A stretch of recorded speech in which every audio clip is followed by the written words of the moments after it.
Bismillahirrahmanirrahim. Assalamualaikum dan selamat sejahtera kepada semua supporters Osazuke Hikaru. Okey, Alhamdulillah berjumpa kita sekali lagi di dalam video pengalaman yang kita akan kongsikan sebentar saja lagi. Tapi sebelum tu saya nak doakan supaya semoga semua penonton yang melihat video ni berada di dalam keadaan sihat walafiat dan sentiasa dipermudahkan segala urusan. Dan kepada para frontliner, ingatlah bahawa doa kami sentiasa mengiringi anda untuk yang sedang berjuang untuk menangani masalah virus COVID-19 ni, dan semoga para frontliner kita diberikan kekuatan untuk terus berjuang. Untuk video kali ni saya akan cuba kongsikan sedikit sebanyaklah video pengalaman ketika melakukan aktiviti eksplorasi secara santai di sebuah rumah yang terletak satu laluang untuk kita pergi buat rakaman di resort tu. Maknanya rumah ni bukanlah pilihan untuk kita explore sebenarnya. Tadi disebabkan kedudukan dia tu hanya selaluang, jadi saya singgahlah untuk sekadar mengambil sedikit sebanyak suasana malam di rumah tersebut. Tetapi apa yang mengejutkan hamba, info yang kita dapat daripada Seeker 77 Malaysia mengatakan rumah ini pernah disewa oleh arwah Mona Fendi. Jadi saya lebih tertarik lagi untuk pergi ke rumah tersebut, bukan kerana apa kesalahan yang pernah dia buat, tetapi kerana asbab untuk kita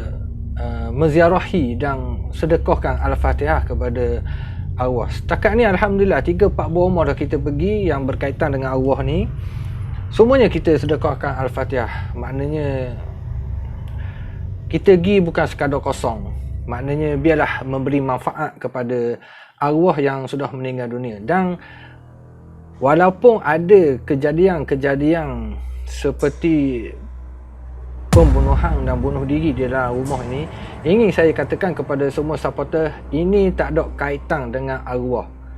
Tak ada kaitan tolong jangan membuat ataupun mereka cerita, sebab saya takut jatuh fitnah. Dan seperti pengetahuan semua, di mana video di rumah tersebut agak tergantung lah, sebab video ataupun rakaman pengakhiran kita tu hilang. Jadi insyaAllah saya akan cuba ceritakan sedikit sebanyak suasana dan situasi ketika kita melakukan aktiviti eksplorasi di rumah tersebut. Dan saya mengambil kesempatan ini juga untuk mengucapkan jutaan terima kasih kepada tim Seeker 77 Malaysia kerana sudi menerima kunjungan kami bersama dengan Mak Yu untuk melakukan aktiviti eksplorasi secara kolaborasi. Jadi bila kita tengok video eksplorasi berkenaan, mungkin ada beberapa supporter yang bertanyakan soalan, kenapa tak ada video memasang jejak di rumah tersebut. Jadi pada hari untuk kita explore dan memasang jejak, secara tiba-tiba pada petang tu salah seorang kru Seeker 77 Malaysia yang kita berurusan iaitu Irfan, dia ada urusan keluarga. Jadi saya khabar ke Irfan, tolong utamakan keluarga dulu. Bila dah selesai barulah mari kepada hamba dan Mak Yu untuk pergi ke memasang jejak. Tetapi disebabkan urusan keluarga tu selesai lambat, jadi saya berbincang dengan Mak Yu, tak apalah, mungkin kali ni kita tak ada rezeki untuk memasang jejak di tempat-tempat yang kita nak explore pada malam ni, termasuk dengan resort tersebut. Jadi saya mungkin supporter merasakan janggal lah, sebab biasanya kita ada video ataupun rakaman ketika memasang jejak. Tetapi ingin saya jelaskan di sini, walaupun kita tak ada aktiviti memasang jejak, tetapi kita sudah melihat video-video yang Seeker 77 ni dia pernah pergi ke rumah tersebut, dan kita cuba minta mereka cuba untuk ceritakan sedikit sebanyak tentang selok-belok tentang rumah ni. Jadi kita berpegang teguh lah pada pengalaman yang pernah Seeker 77 pergi ke rumah tersebut. Jadi pada malam tersebut kita bertolak lah daripada hotel kepada rumah yang kita nak pergi ni, iaitu rumah yang penuh disewa oleh arwah Mona Fendi, dan ada beberapa kejadian yang terjadi tetapi tiada kaitan dengan arwah Mona Fendi. Setibanya saya sampai di depan rumah tersebut, agak terkejutlah sebab rumah ni dia dalam perumahan, dan salah satu rumah yang terbiar ni kelihatan sangat menarik dan agak rare lah dari segi pemandangan dia tersebut.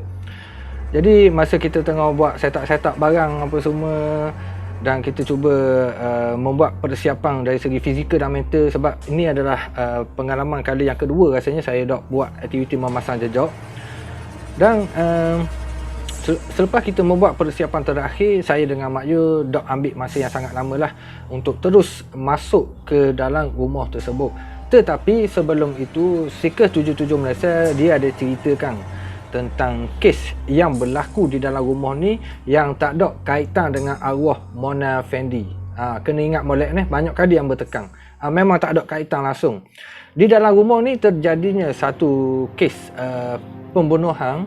Tak pastilah sama ada dia bunuh kat lain ke, Allahualam. Tetapi ada di satu tempat di dalam rumah ini, dia menanam seorang mayat warga India. Kat mana tempat tu, Kak Gi Amber akan cerita. Dan yang terakhir, berlakunya satu kes bunuh diri. Dengar-dengar kata tuan rumah tu sendiri, juga warga India, membunuh diri di dalam rumah tersebut. Itu adalah info yang disampaikan oleh kru Seekers 77 Malaysia. Jadi pada masa tu saya pun terus masuk, tapi kalau tengok balik dalam video rakaman eksplorasi tu, saya agak ambil sedikit masa lah untuk melangkah masuk, sebab masa kita duduk di laluan tersebut, saya hanya tengok kiri dan kanan. Maknanya saya tengok persekitaran tanah dia, saya takut ada nampak sarang binatang-binatang yang berbisa lah, mana sebelum kita terus nak masuk ke dalam rumah tu. Tetapi Alhamdulillah, lepas pada kita amati dan kita teliti kawasan tersebut untuk selamat kita masuk, dan saya pun terus melangkah masuk ke dalam rumah tersebut. Dalam video eksplorasi berkenaan, saya ada mentionkan tentang satu kejadian yang agak aneh. Tetapi dalam video eksplorasi yang penuh tu, ada dua kejadian yang berlaku. Sepatutnya tiga, sebab tiga tu pada rakaman yang terakhir semasa kita nak keluar daripada rumah tersebut. Tetapi disebabkan video tu hilang, agak susah untuk saya ceritakan di dalam rakaman penuh eksplorasi. Jadi dalam video pengalaman ni saya akan cuba ceritakan, dan insyaAllah mungkin supporter lebih faham dengan situasi yang berlaku pada malam tersebut. Berbalik pada masa untuk kita masuk ke dalam rumah tu, saya ada terdengar bunyi seperti binatang. Saya tak tahu binatang ni cengkerik ke, katak ke, bewak ke, Allahualam. Tetapi bunyi tu mungkin bunyi tu agak biasa bagi orang-orang yang biasa dengar lah. Tapi kita ni memang kita biasa dengar bunyi binatang gitu. Bila dah lama kelamaan, selepas saya abaikan bunyi tu, masa saya nak melangkah masuk tu, bunyi dia tu lagi kuat dan seolah-olah dia macam memanggil. Sebab itulah dalam video penuh tu saya ada buat hashtag dipanggil atau memanggil. Jadi dua benda ni saya tak tahu saya nak jelas ke mana. Tapi insyaAllah saya cuba ceritakan lah. Dan masa tu bila dah bunyi tu seakan kuat, saya seolah-olah macam tertarik. Sebab tu saya tak faham dipanggil ataupun memanggil.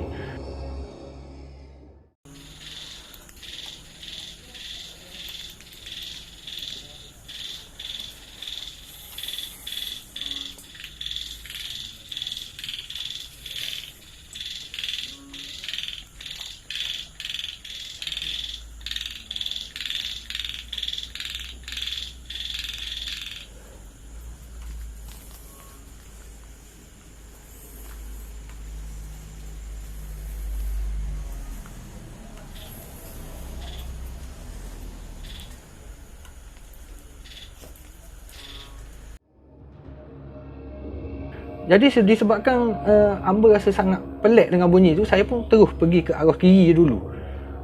Di arah kiri dulu, dan saya cuba memantau. Dan apabila kita berada di satu tempat tu, tiba-tiba bunyi binatang dia tu senyap.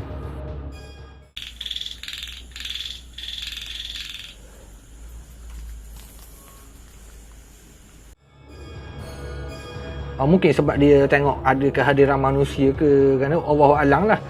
Lepas pada tu saya pun terus pusing dan terus melangkah masuk ke dalam rumah tersebut.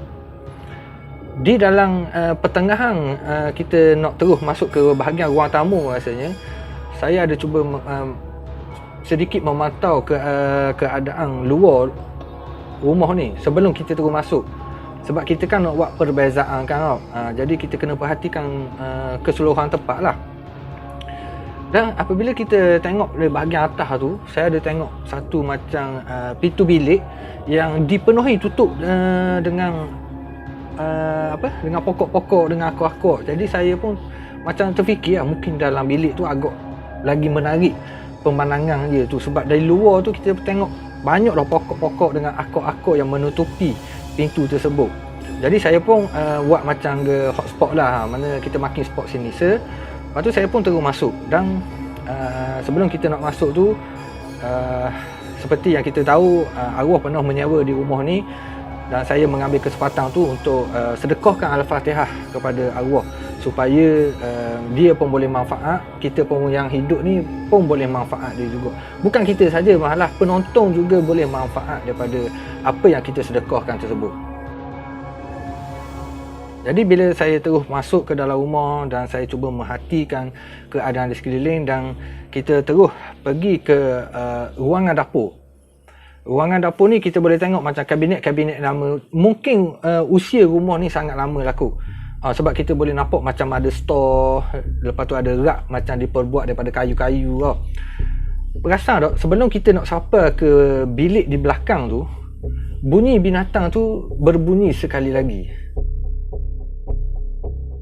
Keadaan dia tu sama macam kita duduk luar dia, seolah macam dia menarik kita untuk pergi kat tempat tersebut. Jadi bila saya masuk ke dalam bilik tu dan saya berhampiran dengan tempat tu, tiba-tiba bunyi tadi tu dia senyap pula.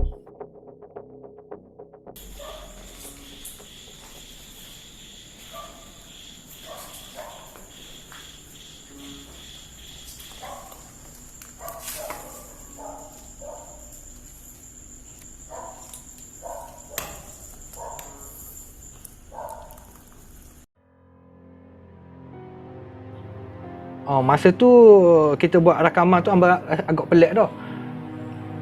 Tetapi kita tak bolehlah fikir terlalu orang kata terlalu fokus sangat dengan benda-benda gitu dah. Maknanya masa tu hamba fikir logik lagi. Hamba tak terlalu fikir pasal benda-benda mistik ni. Sebab tu bunyi binatang kau biasalah. Tapi perasaan tu tetap ada. Sebab apa aku tertarik dengan bunyi binatang ni. Jadi saya pun abaikan dulu.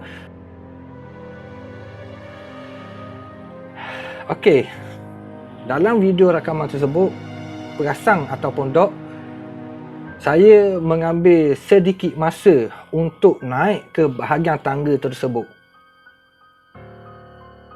Masa tu kalau perasan dalam video tu, kita ada nampak di tingkat satu tu, dia ada ruang macam ruang tamu kecil, dan dia ada nampak macam semok-semok gitu tak.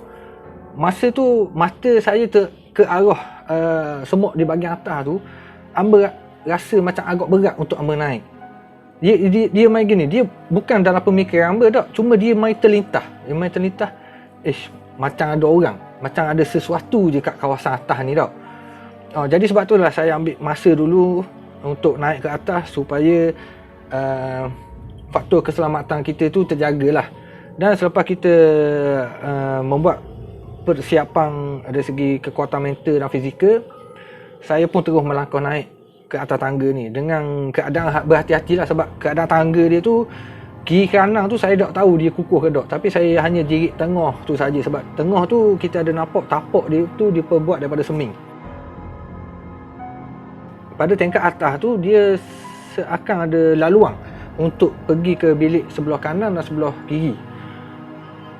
Jadi macam kita buat explore, saya lebih sukakan ambil ke sebelah kanan dulu untuk kita kira afdal sikit lah. Kita mulakan dengan sebelah kandang, dan apa yang mengejutkan hamba pada waktu tu adalah keadaan bilik tersebut. Kita tengok bilik tu sangat bersih. Maknanya dinding-dinding dia pun tak ada mana kata dok kotor sangat. Boleh dikategorikan sebagai bersih. Masa tu hamba kejut, bersih bilik ni. Jadi hamba pun kabur macam gemak you, bilik ni bersih apa ni? Jadi orang kata bukan kabur sajalah ke mak you tu, maknanya kita memberi peringatan lah kepada mak you. Jadi mak you ni dia akan faham sendiri. Bila hamba kabur itu, dia akan berjaga-jaga. Sebab kita pun akan berjaga-jaga. Sebab bila dah tempat yang terbiar ni, kita boleh dikatakan keseluruhan tempat tu akan kotor, nampak suram dan sebagainya lah. Tapi bila kita berada di tempat ni dan keadaan tempat tu pula bersih, maknanya kena faham sendiri lah. Jadi saya pun terus masuk. Masa mula-mula ni saya hanya terpandang di bahagian tingkap tersebut. Saya ada nampak akar-akar kayu dan pokok-pokok hanya menjala di depan tingkap itu sahaja. Masa tu timbullah satu lagi persoalan, sebab apa pokok dengan akar-akar ni dia dok masuk ke dalam rumah ni. Jadi masa tu hamba agak hairan jugalah. Tapi disebabkan belakang tu kita dok lalu daripada awal, jadi kita dok tahu luaran dia tu guana. Lepas tu saya pula terfikir pula sekali lagi berkenaan dengan di laluan yang kita nak masuk tu, hak mana kita nampak tingkap dipenuhi dengan akar. Adakah di bilik tu sama juga bersihnya ataupun sebaliknya? Jadi lepas pada kita buat pemantauan di dalam bilik ni, saya pun terus menuju ke bilik sebelah, iaitu di sebelah kiri tu. Alangkah terkejutnya apabila bilik yang kita nak masuk ni juga berada di dalam keadaan yang sangat bersih. Dok logik kalau rumah ni, kalau kita tengok daripada luar, memang dok logik dalam bilik tu gitu. Lepas tu saya pun maknanya dah ambil masa sangat lama terus tengok ke tingkap tu. Masa tu hamba macam-macam bermain di dalam fikiran lah. Sebab apa di bahagian luar, pokok dengan akar-akar hanya menutupi pintu itu sahaja. Dia dok masuk menjala ke dalam rumah tersebut. Berbeza dengan rumah yang kita pergi ke kuartus JKR di Kuala Terengganu tu, di rumah warga India juga, di mana dalam rumah tersebut habis akar-akar kayu, pokok-pokok semua masuk dalam rumah. Tetapi dalam rumah ni satu akar pun dok masuk dalam bilik, dua bilik yang ada di atas ni. Memang masa tu hamba dok cakap banyak, hamba kata dapat otak apa, okey, tempat ni ada penghuni dia. Mungkin ada penghuni dia, Allahu alam lah tu kan. Hak selebihnya tu kita serah pada Allah Subhanahu Wa Taala lah. Tapi bila secara logiknya keadaan luar dia tu sangat teruk, mesti dalam tu dia juga teruk. Tetapi berbeza dengan pemandangan kita yang kita explore, luar lain, dalam lain.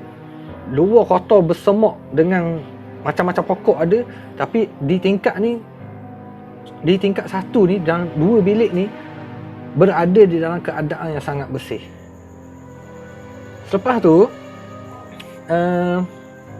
saya pun kabar dengan Mak Yu, mungkin rakaman dalam rumah ni dok terlalu lama lah, sebab persekitaran dia tu dok terlalu besar. Jadi saya pun terus mencari sudut untuk melakukan aktiviti stay down. Sebelum kita teruskan dengan aktiviti stay down ni, saya nak kabarlah kepada supporter, ketika kita melakukan aktiviti eksplorasi di rumah ni, kedengaran banyak anjing yang bersahutan. Mungkinlah sebab tu kawasan perumahan, maknanya ada yang beli anjing tak, tapi malam tu orang kata bersahutan.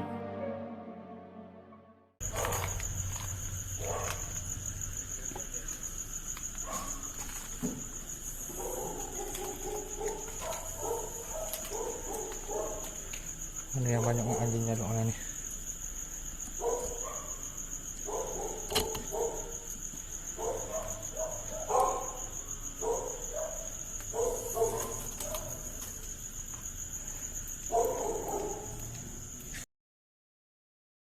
Okey, jadi sekarang Saya berada di tingkat 1 dan kedengar orang banyak ekor lah anjing bunyi malam ni, bising sikit.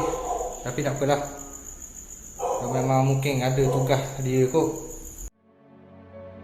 Tetapi apa yang menghairankan, ketika kita membuat aktiviti stay down, tak ada seekor pun anjing yang berbunyi, perasan ataupun dog.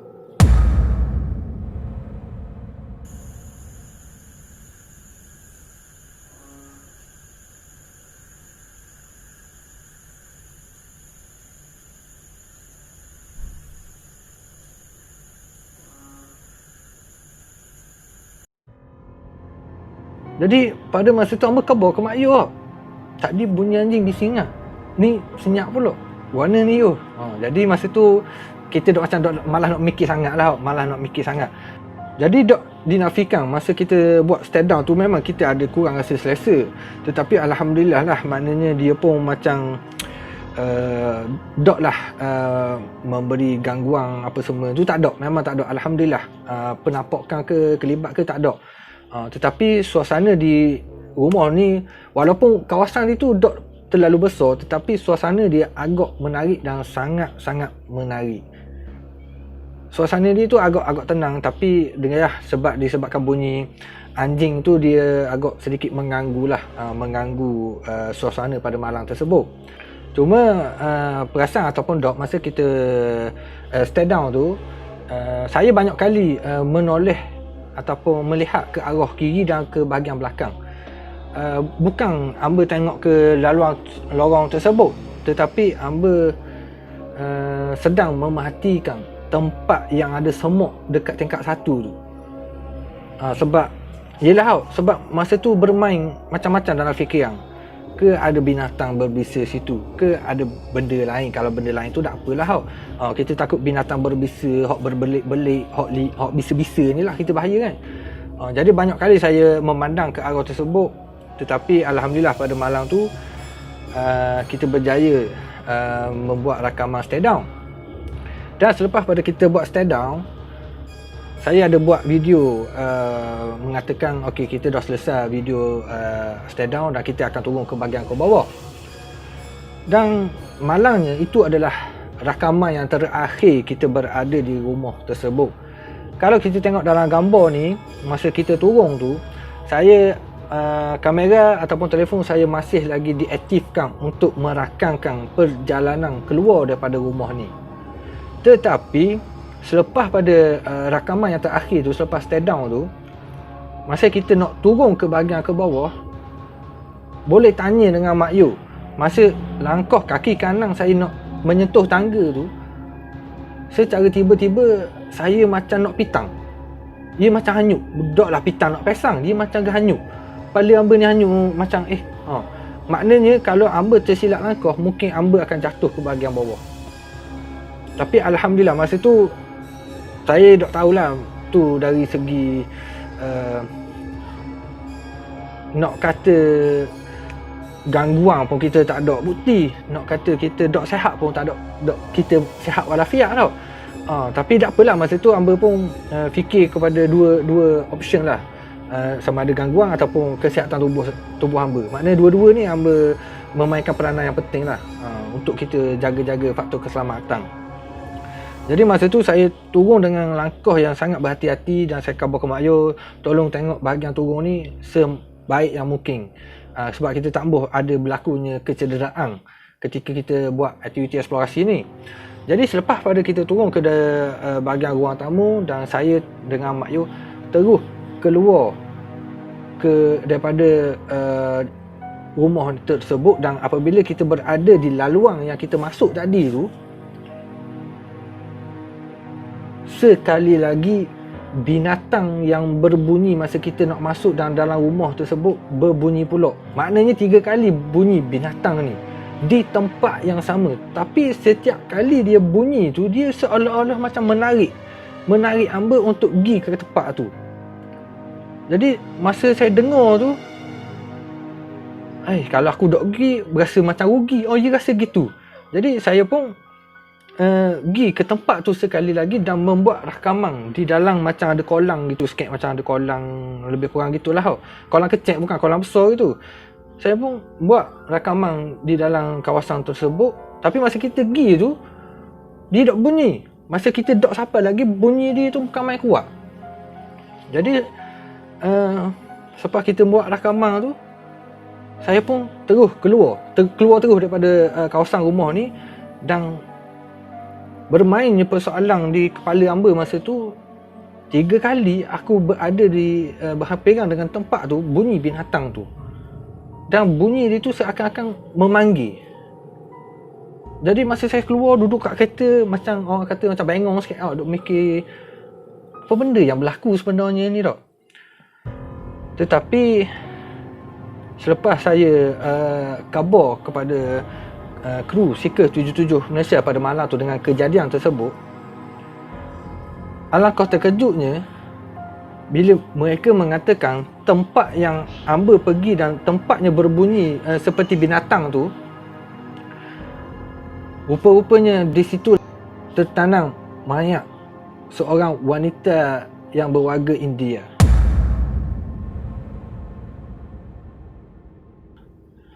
Masa tu saya jadi kelu, saya jadi bengong dan saya agak terkejut. Sebab hamba bukan terkejut sebab dengan kes tersebut. Hamba terkejut dan keliru. Bunyi binatang tu dia, apa motif bunyi binatang pada malam tersebut?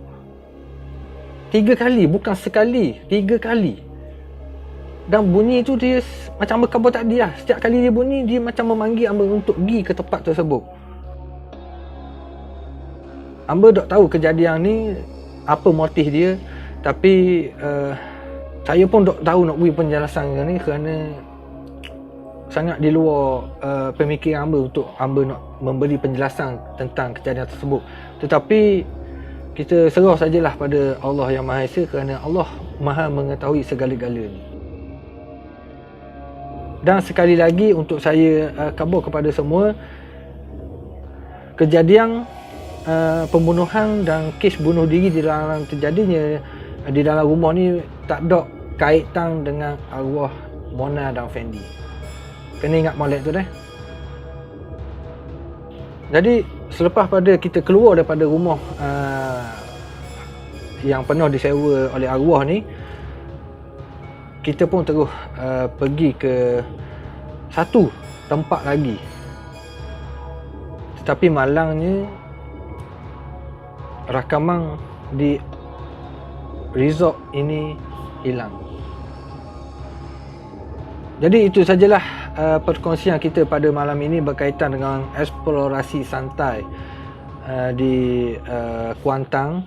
Dan insyaAllah next video saya akan cuba menceritakan sedikit sebanyak, share dan komen. Assalamualaikum.